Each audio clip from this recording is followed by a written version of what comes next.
and Abhay Bhutada, the MD of Poonawalla FinCorp.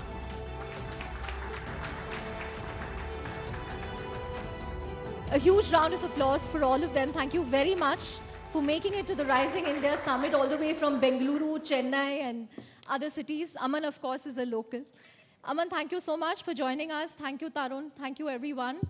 As I said, this is made in India, which is very exciting because we are talking about products that we couldn't have envisioned even a decade ago. Because today, when you see people wearing headphones, they're wearing a boat or they're wearing some other Indian brand. It's not just about Sony or JBL anymore.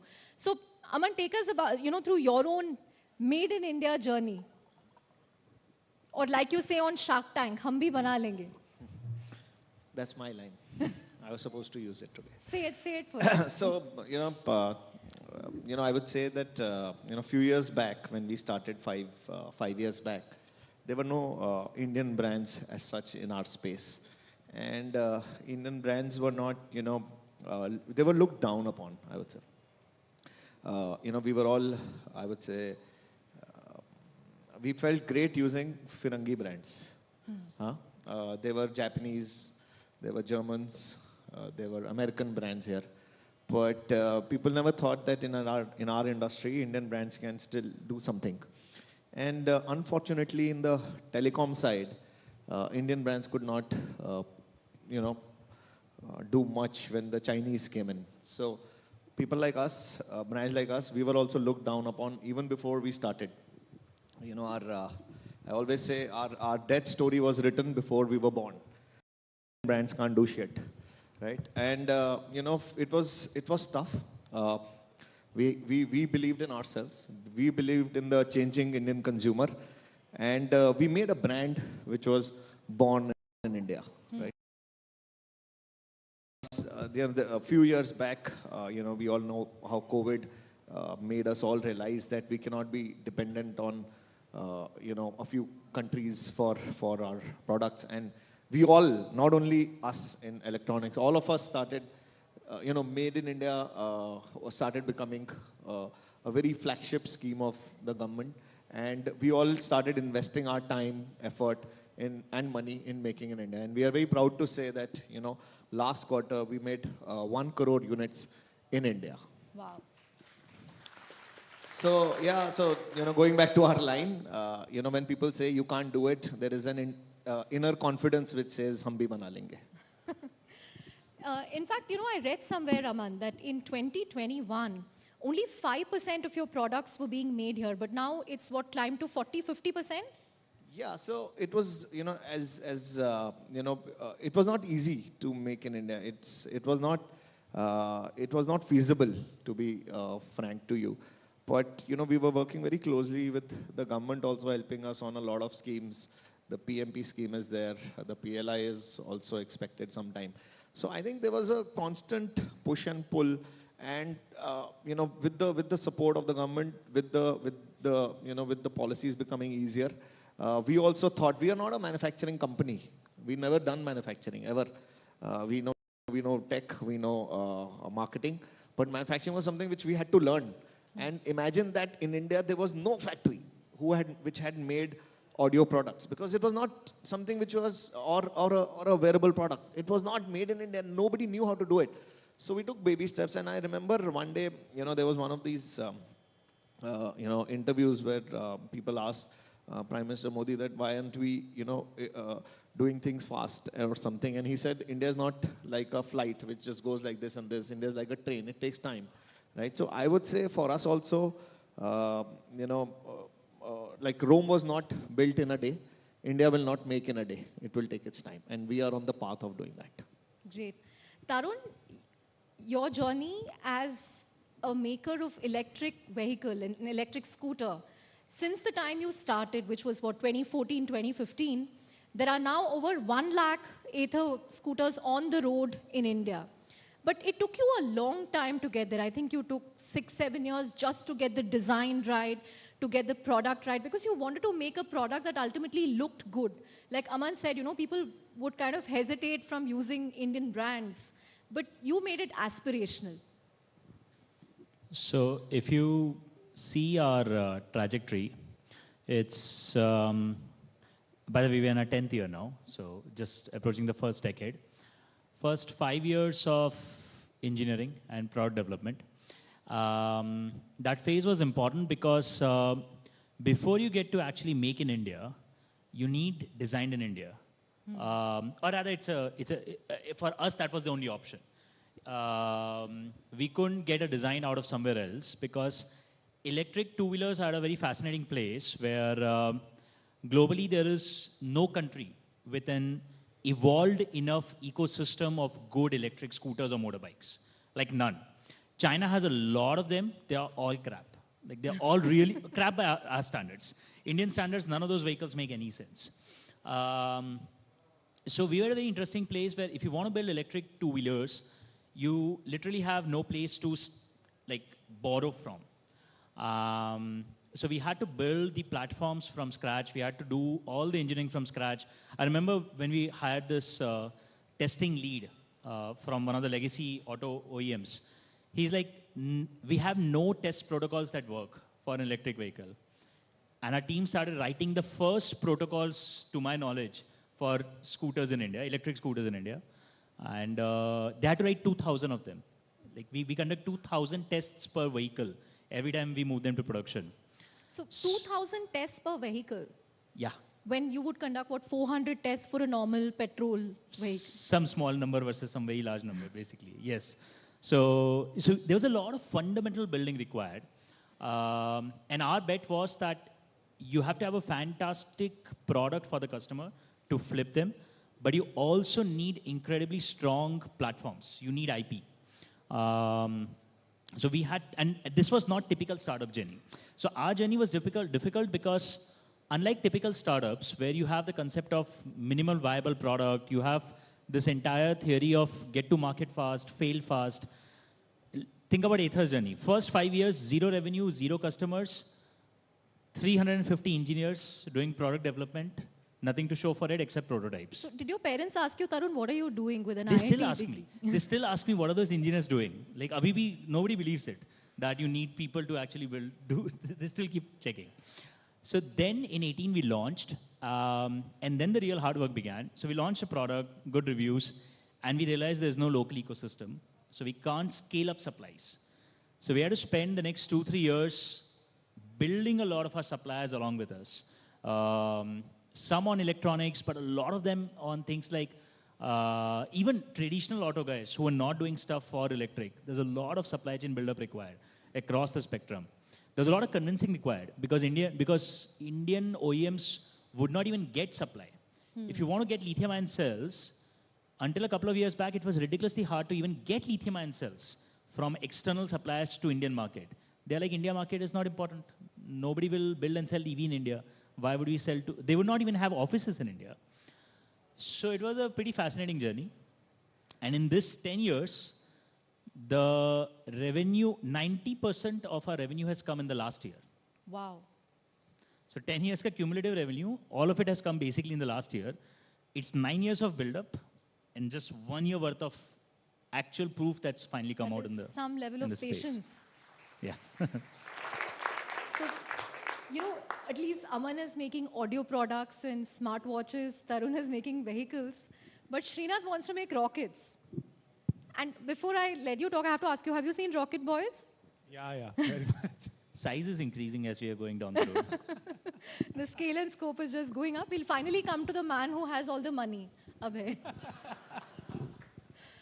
But Srinath, rockets, were you inspired by Homi Baba, Vikram Sarabhai, or Elon Musk? All of them, but actually my first inspiration comes from, I think we didn't have cable TV at home when I was growing up for a very long time.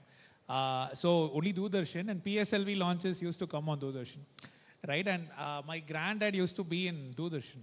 So I ended up watching them not by choice, but then I grew up as like every kid has this fascination for space, right? So somehow that was there. And yeah, I think it took me a while to realize that I can take the steps to go ahead and build something like that or try to build something like that in India. Because it took me into electrical engineering, then financial engineering, and then back to aeronautical engineering. Did a lot of things before I figured that there is a business model as well that is possible, right? And for that, a lot of credit goes to SpaceX because they proved that you can actually make commercial products out of space. But when I was in the US, I also realized that there's a lot of respect for the tech that ISRO has developed. So that is actually one slight difference between what we just heard right from Aman and Tarun as well. At least in the space sector, India is not by definition like a bad product builder. You already have credibility at that level. Now your onus is about, okay, now that ISRO has already done all that, where can we take it from here? We are actually having the opportunity to stand on the shoulders of giants, right? So from here, where can we take it? And I So think the that was- government gave you a helping hand by opening up the private sector. So Yeah, ISRO, yeah. in a sense, is actually helping you. Yes, definitely. I think in 2020, during the Atmanirbhar reforms announcement, so we were all at home. I mean, like most of us, I think I was also at home watching, I think the finance minister talking about it, right? Like she was like actually coming out with slide after slide of what are the reforms coming. And then the very last slide was about space tech. This completely took us all by surprise. And I think that actually translated to reality last year in June when the Prime Minister himself came down to inaugurate in space in Ahmedabad, right? And it is with their help that we have done our engine testing at ISRO. We have opened our launch pad within Sriharikota. So all of those things, at least for space tech, you do need that government support directly. And I think the government has opened it up in a big way. So when can we expect a 3D printed rocket from Agnikul Cosmos launched into space? Yeah, I think hopefully in the next 30 to 45 days. We actually wanted to do a launch by end of last year. Thank you. But it's a very new launch in the sense, new launch pad, new engine, new vehicle, and a whole bunch of new avionics. So like what Tarun said, a lot of design in India going inside that. So we want to take our time to get it right. Hopefully in the next 30 to 45 days, you will I'm see it sure happen. we'll all be cheering him on to see the first 3D Thank you. printed rocket go up there. But Mr. Tyagi, all of these innovations depend on one raw material, which is your chip, semiconductor chip. And there, unfortunately, despite a PLI scheme being launched many months ago, India hasn't been able to make headway. We still don't have a big investor coming on ground. Of course, there are proposals, agreements, etc. Why do you think we are falling behind when it comes to building fab plants or, semiconductor chip facilities? Why is there this inertia? Chandra, before coming there, just wanted to put some context and perspective to electronics and semiconductor in India. So, if you look at last year's import data for India, oil being number one item historically has been number one. Gold has been historically number two import item for India. But last year, electronics import over to gold imports in India last year. So that brings us to the point that how Atmanirbharta in this field is important. Now, semiconductors, you just heard the story of, Aether engineering for 7 years or rocket engineering for longer time. So designing and building semiconductors is also equally hard, if not less or more, because you require large working capital for long period of time. The perfecting a design of a complex chip takes 4 to 5 years. Then fabricating it, then bring it out, software associated with. So what I'm trying to come to is it's a much longer cycle time to design and build a chip successfully. If you look at some of the other countries successfully doing it like US or Taiwan or Japan or Korea, they have been at it for last 40 to 50 years. And we just talking about launching a, incentive scheme to manufacture chip here in just 1 year. So we have to have patience like these entrepreneurs had to build their business. I can assure you, I just recollect the dialogue of Amitabh from Devar where he says, "Mere paas maa hai." Taking cue from that, "Hamare paas maa matlab market hai." When there is a market, then obviously the investment in the chip and everything will come. We just have to have a little more patience because companies that are building semiconductor chips, they have usually 5-year plans of investment into the fabs, test and assembly, etc. So these are not going to be quick and easy decisions for anyone to come.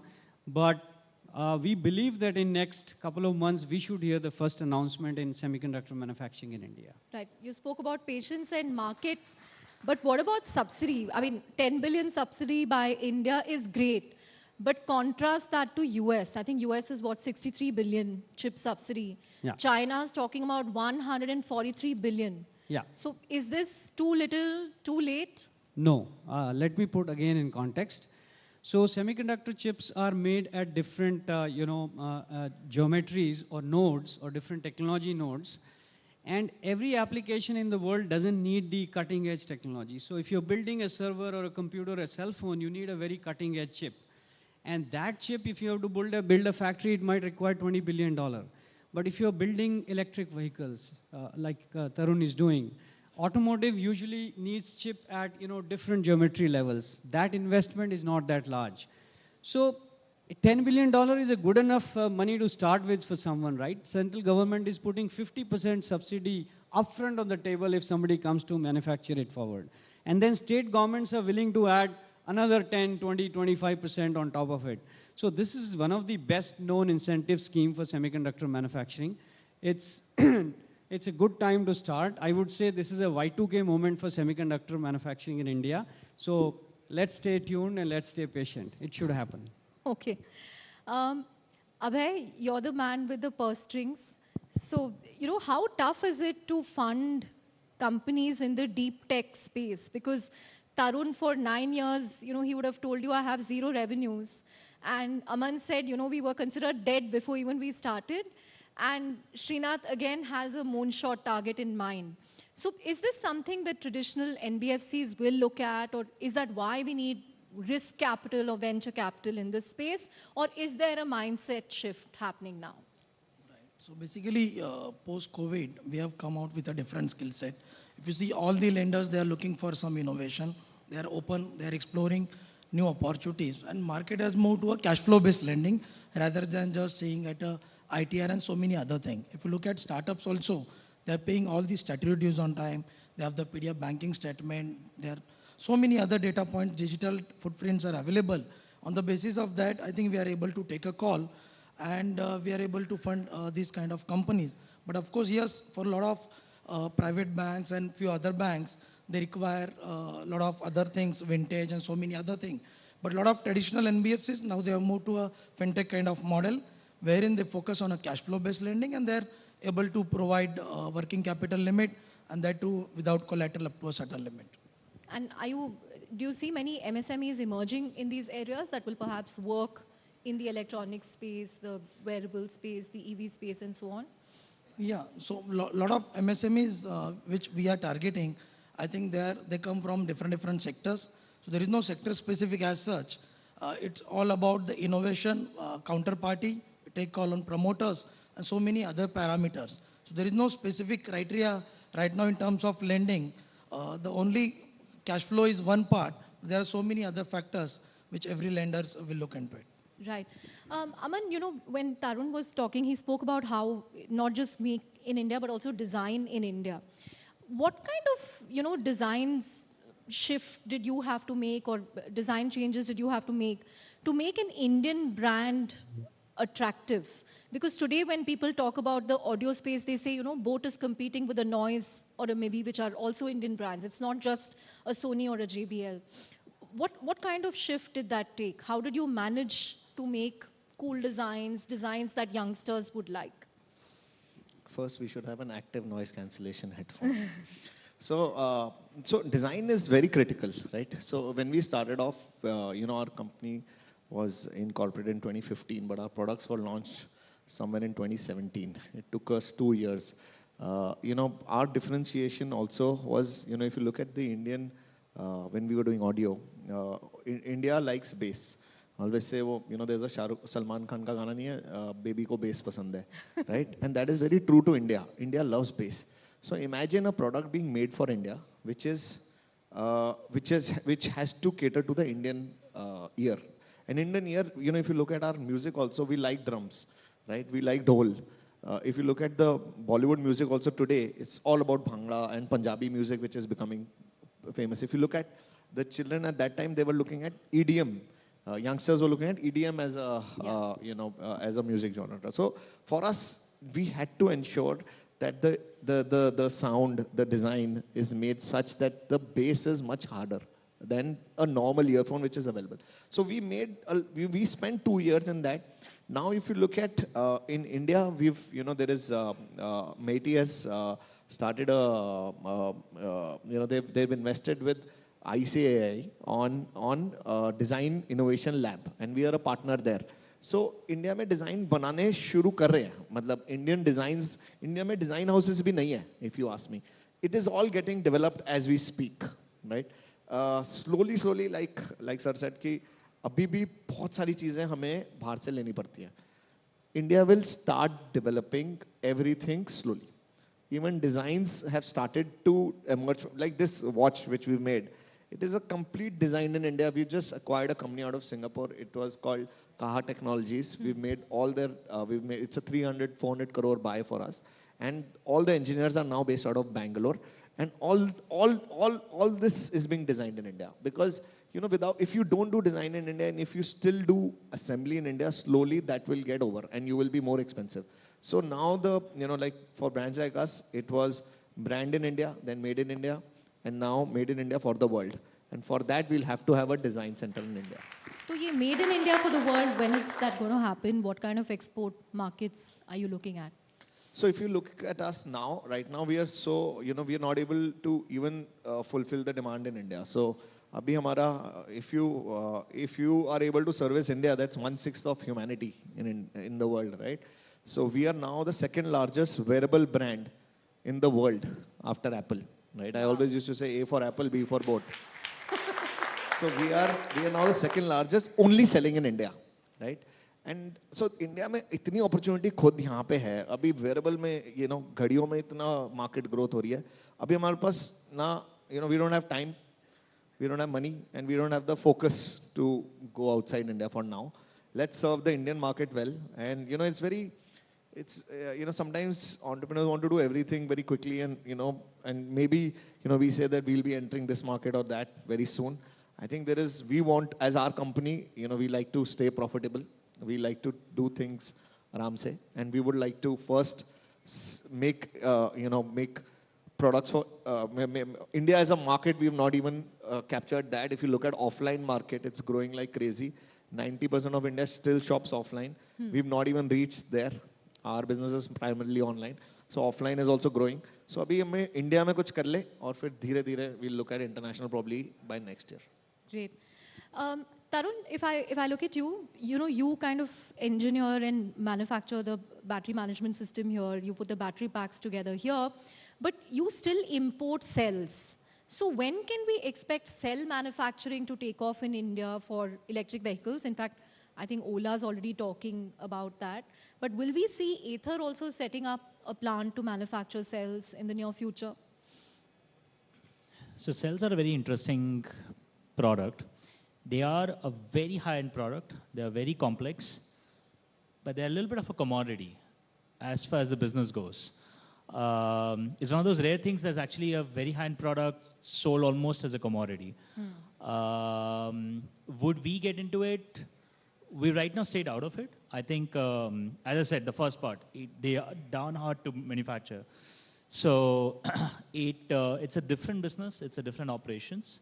So our current preference is to find partners and join hands as opposed to run our own production for it, because just the scooter alone occupies 100% of the day. With now, 4,000 tests or 2,000? Yeah, 2,000. So, but will we produce cells in India? Oh, 100%, inevitable. Almost every projection right now will tell you India is headed towards about 1.5 to 2 crore electric two-wheelers per annum by the end of this decade. Right? It's a phenomenally large number. 2 crore electric two-wheelers will require roughly about 100 gigawatt hour of lithium-ion cells. To put that in context, that's more than double of the world's global production of lithium-ion cell a couple of years back. So it's a very large number. At that scale, you just can't even import. You can't even import that number of cells. You will need domestic production. And I think there's enough economic rationale for large money to come here. The thing with lithium-ion cells is it requires massive investment. It's a very capex-heavy business. Your minimum ticket size, realistically, is north of a few thousand crores. And a capacity of 100 gigawatt hours is going to take, it's going to be an industry as large as the semiconductor one that we're talking about. It's going to be comparable size. And there is a market that's starting to grow very, very rapidly in India. So I think it's almost inevitable cells will be made in India. I think we have the ability to drive access to a lot of materials, given our diplomacy. I think we have a massive local market. What we're missing is production today, but it's a matter of 3 to 5 years. I think we're going to see massive, we're going to see lots of gigafactories. Right. Srinath, very quickly, compared to other sectors, is the space tech sector more Atmanirbhar? Because, I think it's also clubbed with defense, so it's a sensitive category in that sense. To what extent do you rely on imports? To what extent are things made locally here? Yeah, I think traditionally as well, we've always been a little more self-reliant in space tech compared to any other general sector, if you think about it, because of the defense overlap, I would say. Right? However, today that is, even with this new Atmanirbhar thing, that's getting even more of a focus. For Agnikul itself, for our vehicles, more than 95% of the stuff, be electronics or be it, materials or manufacturing, all of those things are available well within India. A few sensors, you may still have to go outside. We do go outside for that. But I do see a lot of people actually wanting to set up shop for that in India. So I think compared to a consumer tech, probably this kind of stuff would get fully self-reliant even sooner. Just because of the nature of the business, because of the nature of the demand itself. Right. Mr. Tyagi, a few months ago, there was this story about how a large reserves of lithium was found in Kashmir. Does that give you hope in terms of, sourcing raw material in India going forward? That's more related to battery. I think it's just a find right now. The details of, how efficiently it can be mined and then converted into battery, those details are yet to come out. As far as semiconductor is concerned, there is no challenge of raw material as such. It's only a matter of time and money, what you put in to get the output out. But more than semiconductor, what I feel is that since as a market we consume a lot of electronics, whether it's consumer or automotive or rockets or other things, telecommunication equipment, I think first step for the country is to design and manufacture that electronic equipment in-house in India, right? Once you design and start buying raw material like semiconductor chips, then automatically the global companies will start paying much more attention to semiconductors for this market, whether it's design, manufacturing, and support of that. But if the end equipment is getting imported from outside, then nobody is going to pay attention to manufacture chips here. So the self-reliance have to first start from designing and manufacturing electronics, and then it comes as a second step to semiconductor. In that context, definitely, I think we all have to be very proud of these entrepreneurs which are designing and manufacturing products in the country. So I think really salute to all these entrepreneurs too for doing that. No doubt about that. We have 1.5 minutes to go, so I'm going to quickly ask all of you for one big prediction or trend that you see when it comes to Make in India. Abhay, I'm going to ask you to go first. Your one big prediction. So I think 2023 second half we'll see a lot of consolidation. Market will move towards productivity. Vivek? I'm looking at semiconductor as more than business, but also a strategic geopolitical asset. Correct. If you look back last 1 year's happenings of China threatening Taiwan or US supporting Taiwan, one big reason is 50% of the semiconductor chips are manufactured out of Taiwan. So I think we have to look this as a strategic sector for our country's geopolitical strength going forward. Srinath? I think the message outside of India would also be that even within India, real deep tech can be designed and built, not only in the industry B2B side, but also on the B2C side. Tarun? manufacturing grows as a percentage of GDP pretty radically over the next 5 years, driven by a lot of high-tech manufacturing. I think jobs will happen, but I think overall value add will grow much faster than just jobs. Yeah. Interesting. Aman, I'm going to let you have the last word. So, they used to say India is a software country and hardware was made somewhere else. And with Make in India, I think agar humne India mein hardware or software ka combination bana diya, so we are here to rule the world. Hardware plus software is going to make India invincible. Thank you very much. Great thoughts from all of you. Thank you very much. Big round of applause. So make hardware in India. So that's the hard part. And you all talked about monies.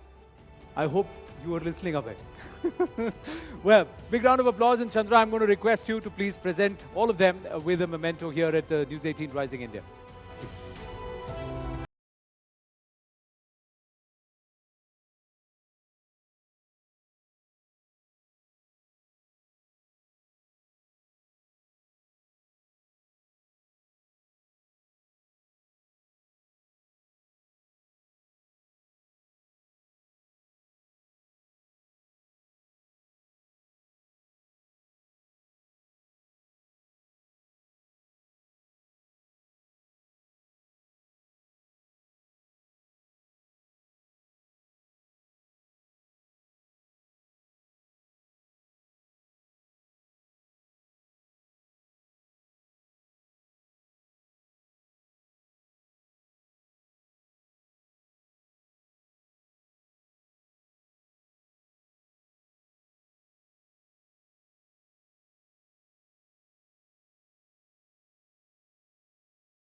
Anything under the table, have you? You haven't, right? You've got your things with you? I'm now going to request you to please get up. Please get up from your chairs. Please get up. Please get up. And slowly you'll have to make your way out because we've got a security drill.